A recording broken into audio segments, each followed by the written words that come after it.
Time for another Soccer Down Here 1v1, and time to go to Chicago and catch up with CEO and founder of Chicago City Soccer Club, Nick Mulvaney, as they get ready to move into USLW and the women's side of things. Nick, thanks for hanging out with us for a 1v1. John, thanks for having me. Really appreciate it. All right, so my first question, and I want to get this out of the way before we get into talking about Chicago City here. I know that as a Dubliner, you went from there to continue your career as a collegiate in Hattiesburg, Mississippi at William Carey in the NAIA. And I know of William Carey from their time in the Southern States Athletic Conference. Yeah. So how does a guy get from Dublin to Hattiesburg to further his career? Absolutely. Great question. I love that you've thrown it at me. I'll give you the short story or short answer, but I was playing at a decent level in Dublin, but I just wasn't making the grade to go to England at the time with St. Kevin's Boys. And this kind of popped up the opportunity, which actually Barry Farrell now, who is the head coach at William Carey, was I believe a sophomore at the time there, and I was recruited out of there through a tournament we played at Mike Rowe Stadium in Memphis. And came down to two offers, chose William Carey for its soccer. They just made semi-finals of the Nationals that year, or before I came over, and it just seemed like a really good setup. And I was so focused on my football, on my soccer at the time, that the plan was to go back home and play eventually. But here I am, 20 plus years later, still in the US. How much of a culture shock was it for you to go from Ireland to Mississippi? Huge. It was, I mean, I was only 18, never been away from home properly. And it literally was a different world. But it was, the main reason I chose William Carey was because it was full of international students and many Irish, English, Scottish. So I felt hopefully it would work, and it did. But yeah, massive stuff. But I did learn how the taste of food from New Orleans. So I now have a very spicy palate. Outside of meals at 9, 12, and 6, how did that time impact you and get you into creating things and being a CEO and a founder of something in the number 3 media market in the country? How did that form your mindsets and who you were off the field to get you who you are today? Yeah, I mean, super question. I mean, I think for me, I started coaching when I was about 16 in Dublin with little kids like 5 and 6 year olds. And it just seemed to be natural for me. And then I did my level 1 FEI at 17, which I was like the only kid on the course. So I coached all the way through college. I was one of the only ones that did it. So I had a team in Hattiesburg, Mississippi, and I forget the name of the club now. I think it was Hattiesburg Association. So I was always big into coaching, and it always played a big part in me and what I did, and always wanting to give back. And once I stopped playing, I mean, I always coached through the years I was playing semi-pro, New Orleans, London, etc. And I think the big turning point for me was I was in London just before the 12 Olympics, and I was thrown in. I always wanted to be like an academy coach, and I always thought I wanted to coach at a really high level in academies in England and that. And I was working there. I was working with Arsenal, and I was working with Luton at the time. And I just didn't seem to fit the model of what the ego piece that came along with pro soccer. And I got thrown in the deep end to coach kids and adults with disabilities. And that just changed everything for me in what I believe I was meant to do, which was coaching youth and providing opportunities. And then from there, creating this club, I stopped coaching full round teams probably 3-4 years after we started this in 13. Because I had this bigger picture of what I wanted to create in downtown Chicago, number one. And just kind of ultimately to answer your question, I was seeing the way things were going in youth soccer, and I wasn't thoroughly happy with it. You know, I really felt it could be done better. I felt a lot of people were cutting corners, and I felt a lot of people were stealing a living. And I thought I could do a better job of it. And lo and behold, here we are, and we've done a great job, our team here in Chicago, and on to bigger and better things now as we roll into USL men's and women's. All right. So let me go back to, I want to go back to that at the end of this conversation, because you've opened up a couple of doors here that I want to get into, but let's get into the USL door here, and specifically the USLW door. Yeah. Why USLW? Yes. So I've probably coached more girls than guys throughout my youth coaching career. And I think a lot of coaches I know over the years would say they would never coach girls for whatever reason. They didn't feel comfortable. I was, again, thrown in the deep end with it. And it opened up a different concept, idea, everything of how to coach so different with women in the women's game. And then when I came so into it, I coached like these national teams through the Super Y national program 2 years in a row, U16s at the national experience. And it just, again, I started to see that the game was more fitted towards the men's opportunities. And, you get to know so many families within our community where girls are they don't know what to do next here. And it was something that just appealed to me. And speaking to more and more people, it was like, well, no one's doing it really in the city. Like Red Stars is in the suburbs and they do a fantastic job. And we just felt that there wasn't enough opportunity for girls. So stepped in with a few female friends and players that I know through the game, and myself and Heather Bickerton have been leading it since. When you made the announcement to where we are now, and I know that it's only been a short time, but I know that in certain aspects of your day, it's a very long time. Mm-hmm. What has the feedback been like, and what has the response been like? Because as you say, this is something that is not meant to be any kind of a dismissal of what you're seeing with the NWSL side of things. This is meant to add to the conversation and add to the impact when it comes to women's soccer. What has the response been like so far? Yeah, I think it's overall positive, and I think it's difficult to honestly get the message out, because Red Stars are so big here, right? They've been here so many years. They've built their fan base and that. So we've been in the WPSL for now 4 years. That was tough because no one knew what it was. We were kind of the first to bring it to the city. Even though the Red Stars reserves were playing in it, again, nobody really was aware of it. But I think ultimately the USLW, I believe anyway, and again, like for me, I've been part of the USL for 15, 20 years and understand what they're trying to do. But for people to see that it's part of the USL men's program, right? It's the same organization. I feel it does give it a bit more credibility of a bright future ahead, I guess, if that's the right thing to say.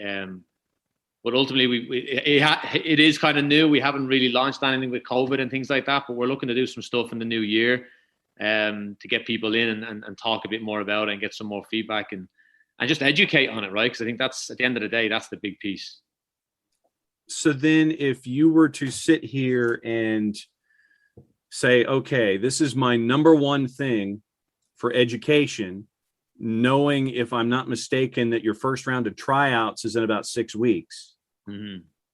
What's that first piece of education that you're looking to get out there in the community and for the kind of soccer player that you want to represent Chicago City Soccer Club off the bat?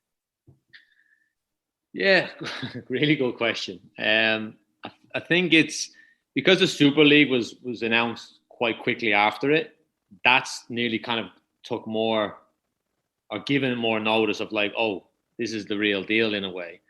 So in terms of the players, we talk with a lot of the college coaches, and that's kind of our number one recruitment piece. Now, there's a lot of players will send us video throughout the year once their season is done. That's typically the time frame. So we're actually doing tryouts earlier for the first time this year. Usually we do it in February, March.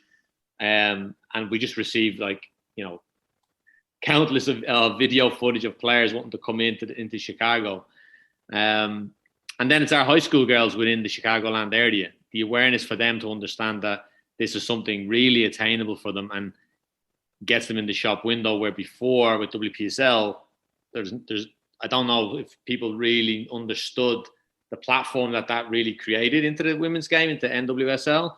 So again, I think Chicago, it's new in so many ways to so many people. It's just taken time, but I think I know I'm roundabout answering your question here because it's layered a little bit, right? But yeah, it's events for us. I think we the first few years we tried, social media, our own, club soccer parents and families. I think now, well, we know now it's got to be bigger than that. The community's got to be bigger than that, and it's got to bring in a fan base of, I guess not so much parents with kids. It's more that middle-aged group of soccer fans, that want to go watch a game and have a good time and socialize and, be creating this fan model that pro clubs do have. And that's what we're trying to elevate, because ultimately we started as a youth club and have just been kind of learning as we go of what this next step looks like. Have you always thought of yourself as a builder? I wouldn't say always. I think when I started this project, I have a vision. I've had a vision. I still have a vision. And it's one of them, you don't really know how it's going to come about, but just believed in it, because I believe we were doing things the right way, that the right things would happen. And that's what's happened, to be honest. And a lot of trust has come from these bigger organizations. And we've proven over 10 years that, the model that we use in terms of, and I know people throw it around, but long-term player development, on and off the field, we're producing really good, strong student athletes on and off the field that now people go, okay, so Chicago City stands up to what it is and what it has been and what it plans to be. When it comes to the USL, and I mean, we get to see this on the men's side with the USL Championship, and then we will for another year or so until MLS Next takes full stage. You're seeing those opportunities for those second teams, and you're getting to see those young players that are a part of academies that are growing inside the framework of an organization continue to improve, work their way up the ladder, and go to first teams. And I think that what you get the opportunity to do there with USL is the same thing, because on the men's side, you're a part of USLA, the academy, you're a part of USL League 2, and you're also now on the women's side with USL-W in the Super League. So I think that, to your point about just the inherent growth that is available, and when you mentioned the young Chicago players specifically, I think that attachment is there and available for those hometown players, for that area player, which is that whole footprint of, northeastern Illinois, plus a little bit of, Gary, Indiana, and the Indiana footprint, working your way around to Warren Dunes in Michigan, all the way up to basically Madison and Milwaukee. There's a framework there that really could be beneficial to the growth of the sport, and that framework is available to you with this opportunity. Yeah, 100%. And it kind of baffles me at times, because Chicago is a beast of a soccer town, right? And region, let's call it. And still, we just had high school boys tryouts on Sunday, yesterday. And I asked the group of boys, who wants to be a professional soccer player? All hands are raised. Who knows what the MLS is? All hands are raised. Who knows what the USL is? 2 hands, 3 hands are raised. So there is a massive lack of awareness of what USL actually is. And luckily I played in it in New Orleans, so I knew from, what was that? That was 2004 or 5. So I've known it for a long time. And when I came to Chicago and I would talk about USL, no one had a clue. And obviously we have Indy now doing great things, St. Louis, Kansas, Madison. So I've always believed in the USL pathway being more attainable, more realistic for majority of players. The Fire do a great job here, obviously. That's, you look at that as your MLS academy, top tier. But we all know there's so many more players out there that, we all probably have a million stories of kids that just stopped doing it because they didn't make the grade at the highest level. I am a product of someone who didn't make it at the highest level in England or in Ireland, but still played a pretty good level and made a good living and great experiences, and played the highest level I felt I could have played. And that's what I want to be able to provide for a lot of these kids. And I do believe, hopefully I do believe that, and I said it for years, hopefully USL brings in an academy system, which they have now, and hopefully it will happen on the women's side or the girls' side as well. And then we'll be in hopefully prime position to use that and elevate that to everything that we've wanted for the best now 10 years, you know. We talked about first round of tryouts coming up in 6 weeks or so. And this is a question that I ask when I reach out and we have these 1v1s with all the new franchises that come online. Mm-hmm. There's always the to-do list. And for me, you know, it could be something as simple as pulling the stylus out on my phone, writing something down, filing it away in a document, putting my phone away, or emailing it to myself. Mm-hmm. It could be on a BlackBerry, and I just dated myself with that reference. It could be. No, I never had a BlackBerry. Well, hey, I had one, and it was just straight for note taking. It wasn't for any kind of communication or anything like that. Okay. It could be on a magnetized board that's on your fridge that you pass by at 2:30 in the morning, have an idea, write an idea down and dry erase and walk back and go back to sleep. Or as I'm looking at you, as we're conducting this interview, it could be on one of those big 4x6 foot long whiteboards that's got a bunch of arrows and different colors and things like that are the things that you have to tackle. Mm-hmm. Where is this to-do list? How big is it right now, knowing that things are going to start being only 6 weeks away? And what are some of the things that you think you're getting close to either crossing off or hitting head on? Wow. Yeah. I think my biggest one is my phone. Just in notes, I've got to-do list after to-do list for every other project that we work on. And it's, like you say, how big is it? It's never ending, that's for sure. Because we have the youth club, we've men's, we've women's. I mean, I'm overseeing it all. Which is my full-time job pretty much. I mean, I'm not on the field only when we're doing the adult stuff in the summer. I think the priorities right now, I never worry about fulfilling the player piece, the squad, the roster. Like, I don't know. I just don't worry about it. I just feel we always seem to get the right players, the right time. You know, I think we've built this reputation over time where those players that come to us know it's more than just stepping on the field and playing soccer. And I think that's a big key piece of people that know me as a coach as well, right? I don't care how good you are. You've got to tick a lot of other boxes. So that piece is kind of like with tryouts coming up. I'm not worried. I'm not concerned. It's going to, like, we pick up players as late as April and May, right? It's just an ongoing process. For me, it's the messaging, the education to the community of Chicago. And how we're going to do that, you know, we've many ideas. It's new to me. It's new to Heather, who the two of us are kind of tackling ourselves, and we're looking for help, and we're looking for people to come in and work with us on something massive, which it is. But I think for me, it's because we released USL-2, we released the academy. Now it's USL-W. There's a lot of people just don't know what's going on, like, because they don't even know what USL is. So it's getting out in front of these people and just being able to educate and give as much information as possible of what our vision is and what it actually means for their kid. Because that's where, at the end of the day, you know, the interest from people comes from. It's like, well, what's in it for me? What is the long-term goal here? What's the vision? Is it that good feel? Like, everything we do is under our non-profit arm. You know, we're community based. We do a lot of give back, this, that, and the other. But if I could click my fingers today and just not brainwash everyone, but be able for everyone to have that inside their head of, like, okay, Chicago City, X, Y, and Z. This is what they're trying to do. That would make me very, very happy. So that's priority, that to-do list right now. You mentioned the youth game and the issues that you have with it today.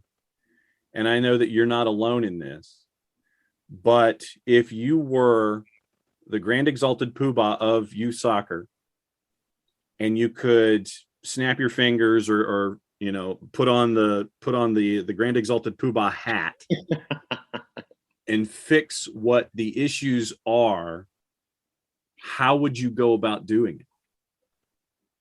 Wow. I think again, ultimately,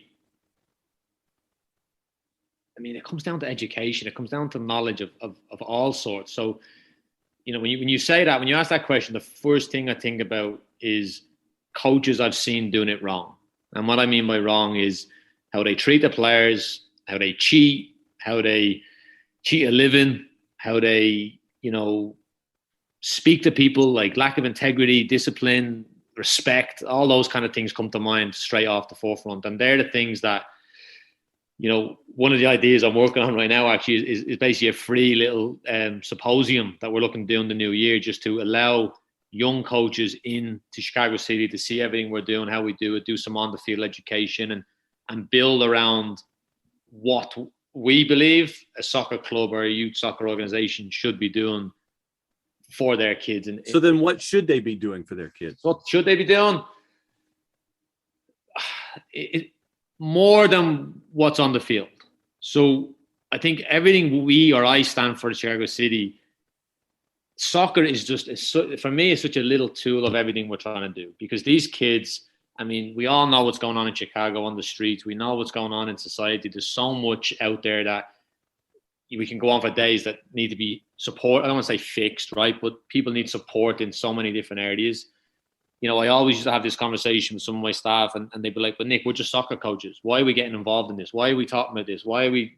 And that was always my thing. It was like, I'm sorry, but that's who I am. I can't stand by and allow, especially the sport that I love that gave me so much, and see someone doing it the wrong way. So to do it the right way is collaboration, is to work together in your communities, is to educate your kids on more than soccer and winning. Educate your parents, because that's the driving force behind youth soccer, right? If they're not understanding or educated in what the process is, which a lot of them aren't, and I don't blame them, because they're not educated in it, or not. And even we need to do a better job. We're not perfect, but by any means. But that's for me, that's the right way. Is it's more than soccer. It's more than winning on the field. Life lessons. You know, we all go through so much off the field as athletes, as humans, that soccer, a sport, gives so much more to a kid right now. You know, 2, 3, 4 hours a week that they need to just get out and let their, you know, just be themselves, express themselves. What was that moment for you growing up? What was that moment for me? Well, I nearly quit the sport at 13 because a coach berated me. I was playing the highest level in Dublin at the time. I was being tipped to go to England, and this coach just, like, I literally wanted to quit soccer. I wanted to quit the game. And luckily my dad just said, look, just go play for your local town and get the love back for the game again. So that feeling of that moment never leaves you. And I never want to see that happen again to any other kid. And I never want any kid to ever feel that they want to quit the sport. And we know the numbers are horrific to see kids dropping out of any sport. But yeah, that was my moment. But you know what? It got me to where I am today, and grateful for the timing of it, I guess, because it was a very pivotal time in, I guess, a young man's career when you're, you know, 13, 14, you're being tipped to go to England, and all your dreams come crashing down over one season with one coach. So for those that want to see what's going on at Chicago City Soccer Club, getting back to the original reason that we had this conversation in the first place. Yes.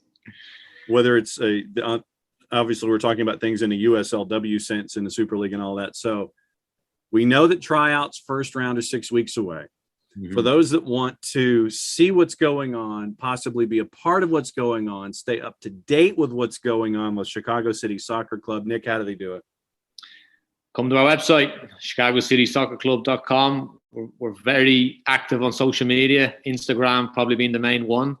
Take a look at all the great stuff we're doing. We're not just posting pictures of teams on the field. There's a lot more going on that we do, and I think you get a really good feel if you spend the time and go through our website. There's a lot of videos of interviews of me with the coaches on YouTube and things like that. You'll get a good feel of who we are, what we are, and hopefully want to be part of it. Nick Mulvaney, CEO and founder, Chicago City Soccer Club, part of USLW.